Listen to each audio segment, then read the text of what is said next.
Hello, I am the Marshal, and welcome to Yandere Simulator. It's a really cool game, and let's start a new one. Customize? Sure. Note all the things are unlocked, like you can't make the companion, or the senpai, female, yet.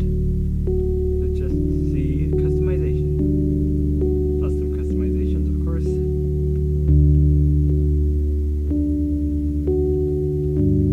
Too basic.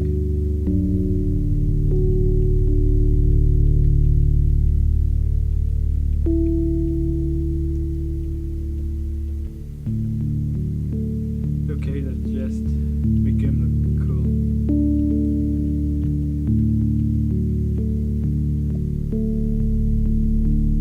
Well, that doesn't actually matter. As for this. No, wait, better idea. Something better.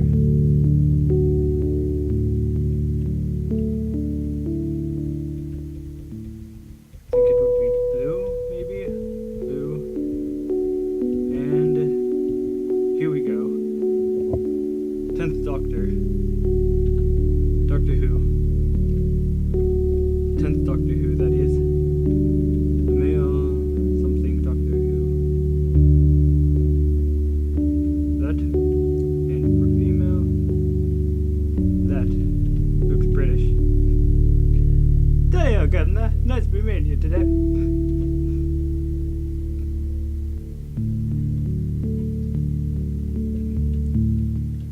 Working on a grand old time. That's not even a I British can't feel anything. For as long as I can remember, I've never been able to feel emotions. I pretend to be normal when I'm around other people, but on the inside, I feel nothing. It's not as bad as it may sound. I know that I'm broken, but I don't care. This is normal for me. But everything changed when I met him. My senpai.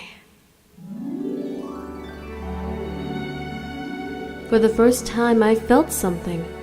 A strong desire, a longing, a yearning, a craving. Now I finally understand what it means to be human, to be alive. I'm addicted to the way he makes me feel. I don't care about anything else. He is everything to me. And now, someone is trying to take him from me. She wants him, but not in the same way that I want him. She could never appreciate him the way I do. She doesn't deserve him.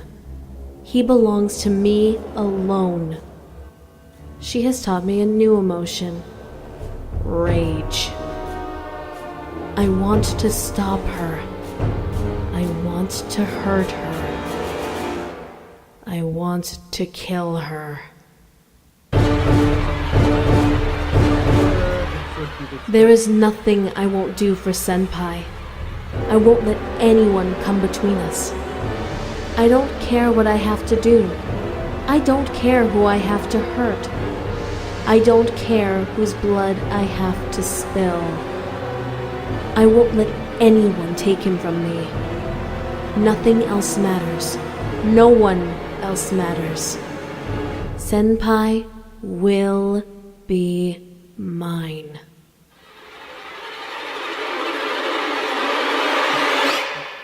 He doesn't have a choice.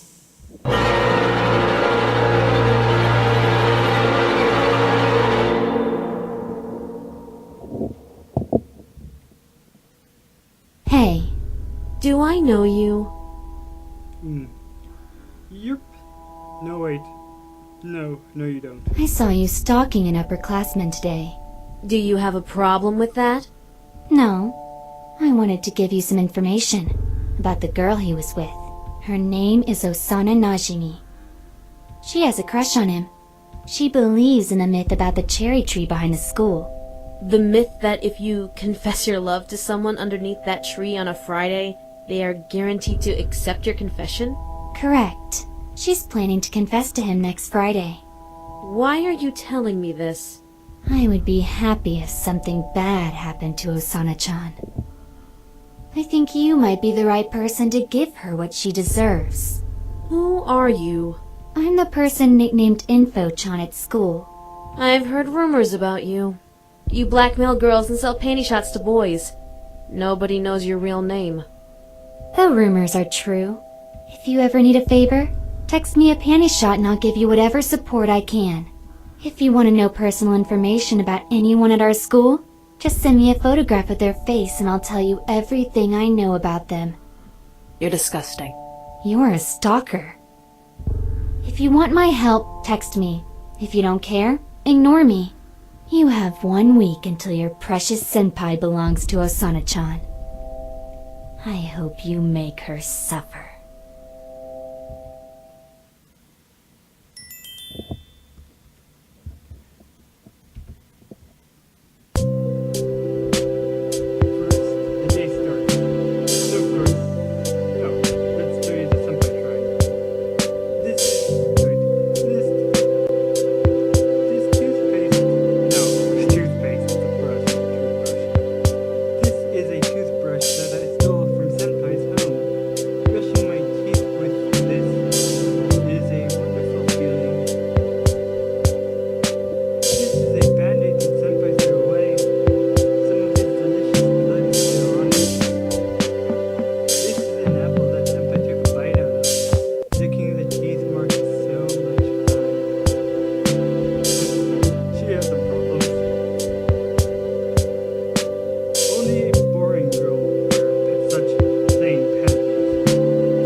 Okay, first off, I had something planned for this one, but since they're scattered all about the place, let's go a faster way.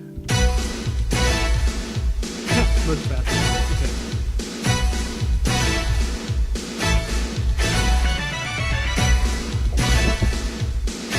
Hopefully this music isn't copyrighted.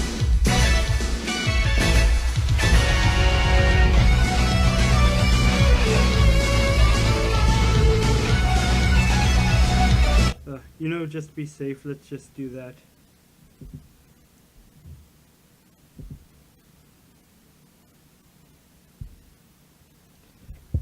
You still want music? I can I can't speak, but I can insert music. And waiting.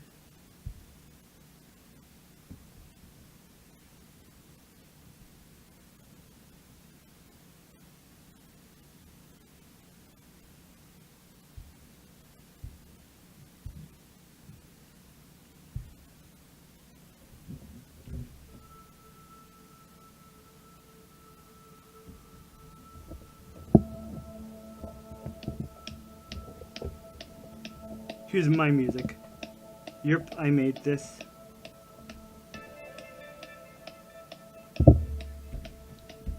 Now, let's pick up the rest of the pieces. Missed it.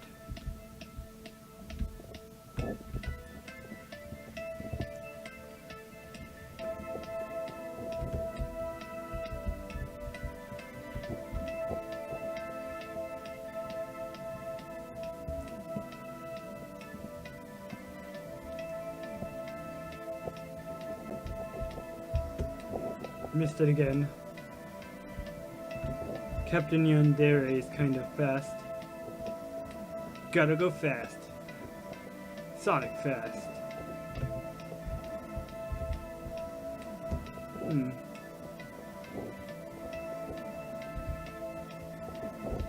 Wait. Sorry, I just kind of got a little lost. Nope, I must have got that one already. Don't make me hurt you.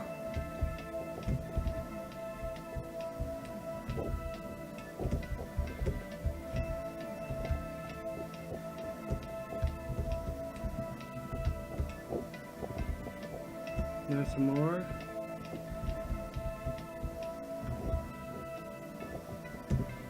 Huh, the song's almost over.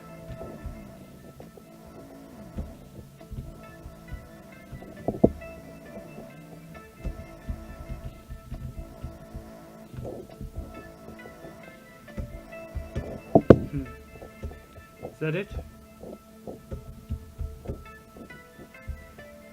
I think that was it. Now let's head back up to the third floor.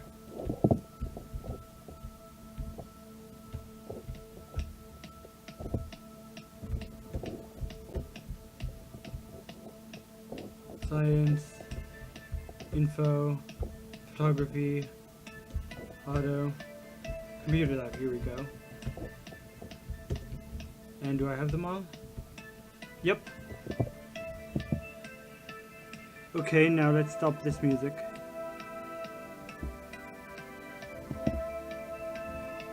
And stop. Now let's start these. Looks like it still works. As long as it's recording, I suppose I might as well say something. How long has it been since I last used this thing? It's been at least 2 decades. Almost 3. Those were better times. I was so young back then. My future seemed so bright. I remember following my dreams. I remember a promising career.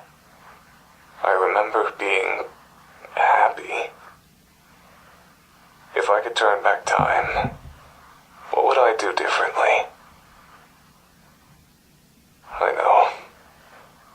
I know exactly what I should have done.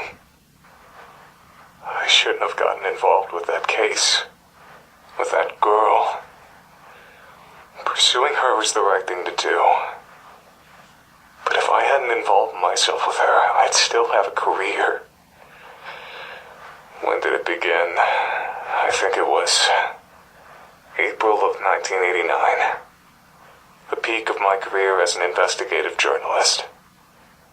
That's when I heard about a murder at the local high school. The police had no leads. I decided to investigate it myself. I tried to be a hero. And that was the worst mistake of my life.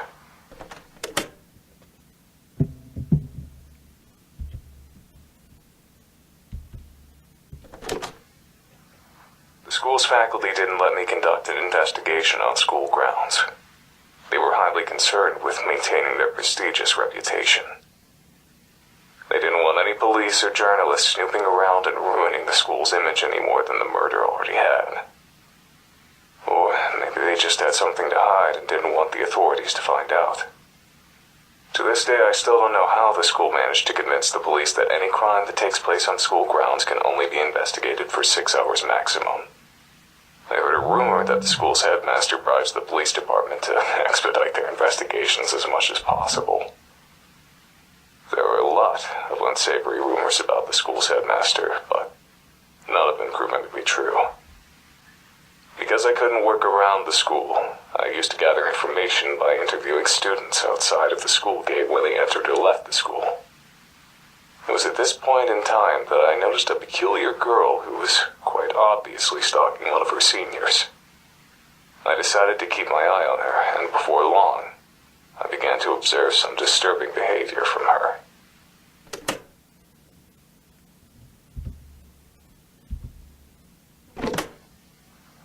From the school gate, I witnessed the girl do more than just stalk an upperclassman. She stalked any girl who spoke to him. Through student interviews, I kept tabs on what happened to those girls. They became the victims of bullying, were expelled, and in some cases, stopped coming to school. I frequently saw the girl running with a mop and a bucket, as though she always had some sort of mess to clean up. That girl was using manipulation, intimidation, and sometimes even violence to sabotage the boy's love life. If she wasn't above that kind of behavior, the possibility of murder didn't seem too far off. I didn't want to believe that a schoolgirl would actually commit murder just to keep a boy single, but the evidence was staring me straight in the face. That's when I learned a crucial piece of information. The girl who was murdered at the beginning of the school year had a crush on the same boy that was being stalked. The final piece of the puzzle had fallen into place. I knew that I had found the culprit. I went to the police with my findings. Took a lot of talking, but I was eventually able to convince them to take the girl into custody.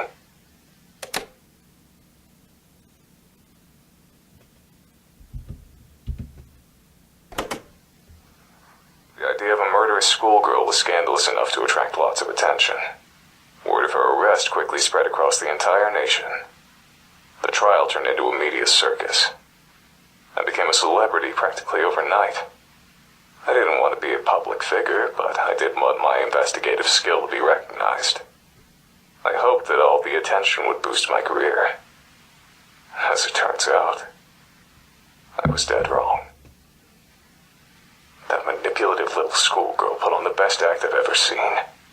She cried nonstop, feigned ignorance at every opportunity, and had an excuse for every accusation leveled at her.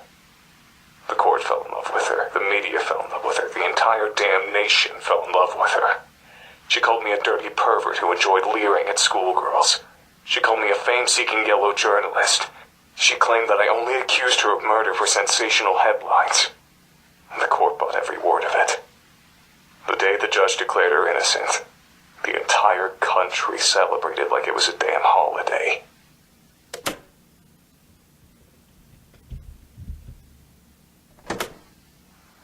From that day forward, I was a national disgrace. I was known across the country as a lecherous journalist who stalked schoolgirls and tried to throw a girl in prison to boost his own career. I saw disgust in the eyes of every person who looked at me. My house and my car were vandalized every day for weeks. Needless to say, I was never able to work as a journalist again. The police department that arrested the girl was also the subject of national criticism. They were accused of being incompetent fools who would arrest anyone without sufficient evidence. Ever since then, the police in that town have been extremely lenient in an attempt to repair their reputation, and don't want to go anywhere near the local high school except for extremely brief periods of time. But the worst part of the entire experience didn't come from the media or the public. Immediately after the trial, I tried to escape the press by hiding in an alley behind the courthouse. Only one person found me there. It wasn't a journalist or a reporter.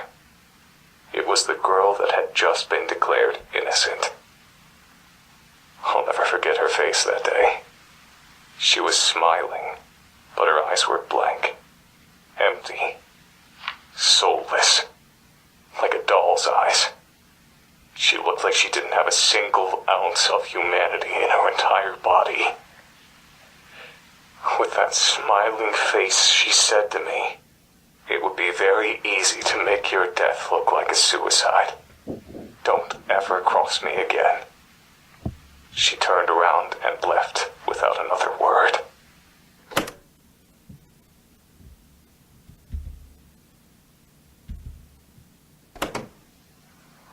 My life was a living hell for about a year, while the trial was still fresh in people's minds. Eventually, the hatred subsided, but it never truly died. There was always someone who recognized me, no matter how much I tried to change my appearance. Finding employment was nearly impossible. I drifted between part-time jobs and spent my free time drinking to ease the pain of becoming the national punching bag. It was around this point in time that I met my future wife. I still don't understand what she saw in me. I was an absolute wreck, not to mention the laughingstock of the entire country. But as soon as we met, she wanted to spend every waking moment with me. She wouldn't let me out of her sight and got possessive if another woman so much as looked at me. I quickly came to depend on her for everything. It wasn't long before I couldn't live without her. I certainly wasn't in any state to take care of myself. I was like an adult-sized baby, helpless and vulnerable. Who knows?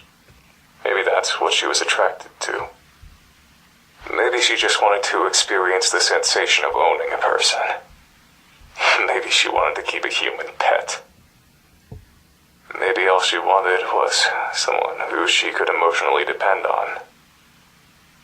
Even after all these years, I don't understand why anyone would waste their time with a man like me. But none of that mattered. Despite all my flaws, she accepted me.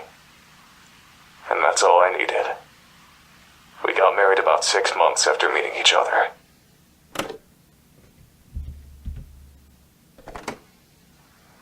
My wife died while giving birth to our only child. I still don't know how I possibly found the strength to keep going after I lost her. I was completely dependent on her for absolutely everything. I could barely take care of myself, much less a baby. Somehow, I managed to make it through those years. But even after all this time, I'm still a deadbeat drunk who can't hold down a job. It was very difficult to love my own infant daughter, knowing that my wife was dead because of her. I'm pretty sure I was a horrible father. She practically had to raise herself. And I never tried to spend much time with her or learn about her interests. Even now, I don't think I know very much about her. I don't even know what kind of person she's turned into. I don't even know what her everyday life is like. I know that she spends all of her time on her computer. She bought it herself. She seems to have a lot of money for someone her age. I'm afraid to ask where it comes from. Sometimes she comes home with blood on her clothing. I can't tell if it's her blood or someone else's blood. I try to stay out of her business. It's partially out of respect for her privacy, but it's mostly out of fear.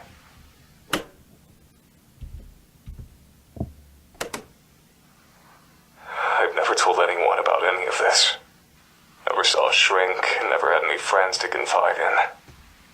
I thought that it would be therapeutic to record my feelings, even if I'm only talking to an obsolete machine. But this hasn't calmed me down at all. The only thing to come out of this experience is that all of the anger and hate I've kept buried for the past 2 decades has risen back to the surface.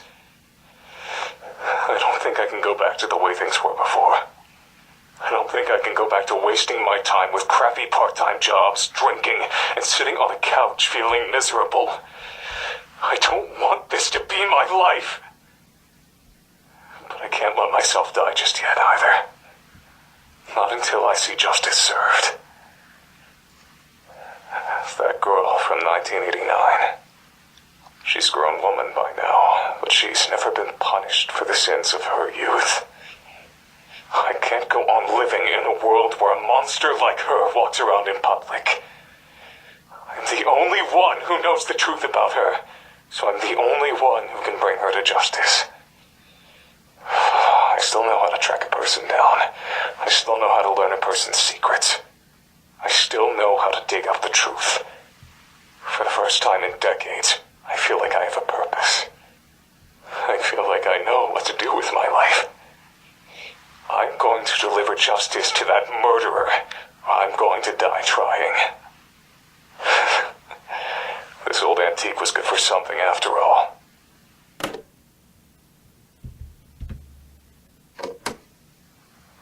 I found her. It wasn't hard. She never even moved out of her hometown. I've been following her around town for the past week.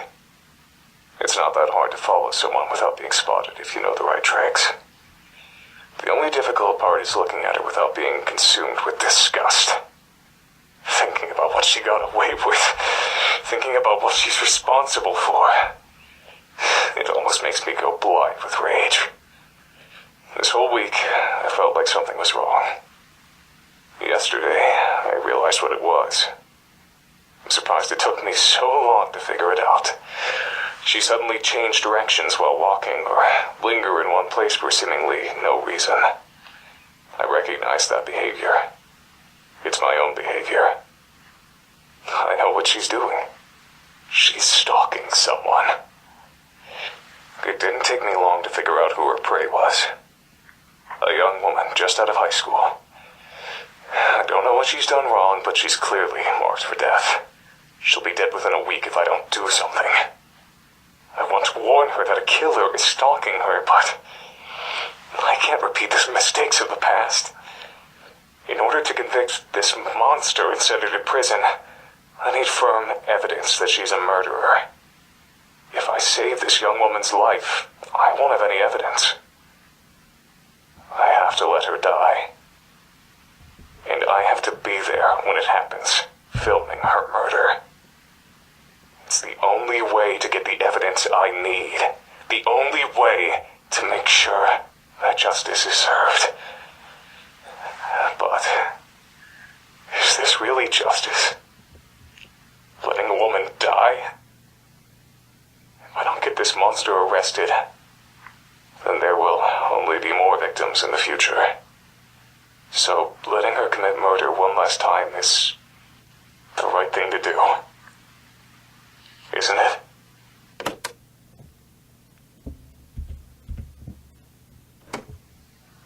I'm a fool. I'm a goddamned fool. I got sloppy. She caught me.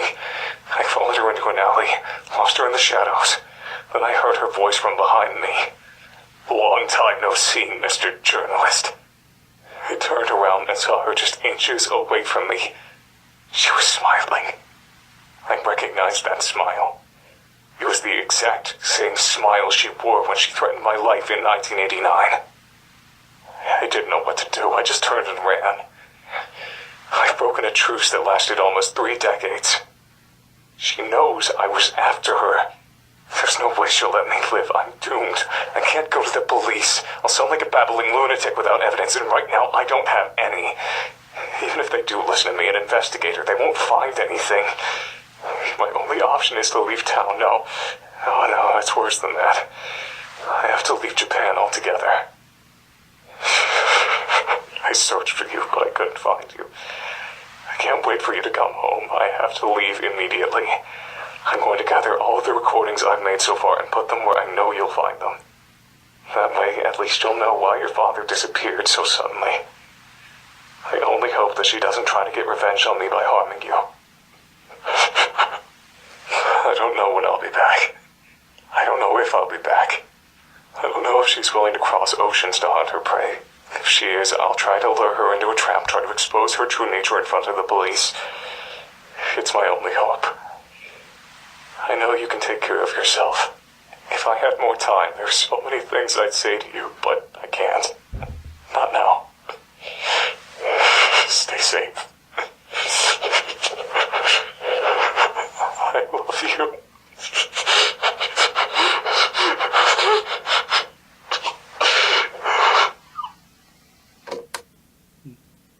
So those were the mysterious tapes. Oh, there's also the basement tapes, but I don't know if they've even been added in yet.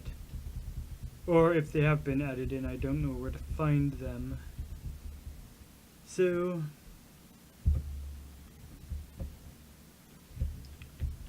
guess that's it for this.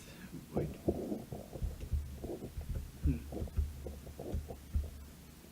Actually, before we... too fast.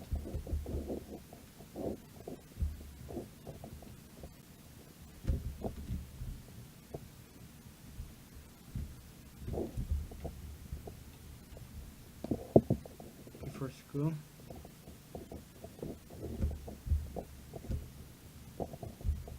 How could you do that? Do you realize what you've just done? No. Wait. Okay, now we can end No, the Senpai video. could never love me. So that's up for this video. And I will see you next time. Wow, my intro sounds too much like Markiplier's. I need to think of something.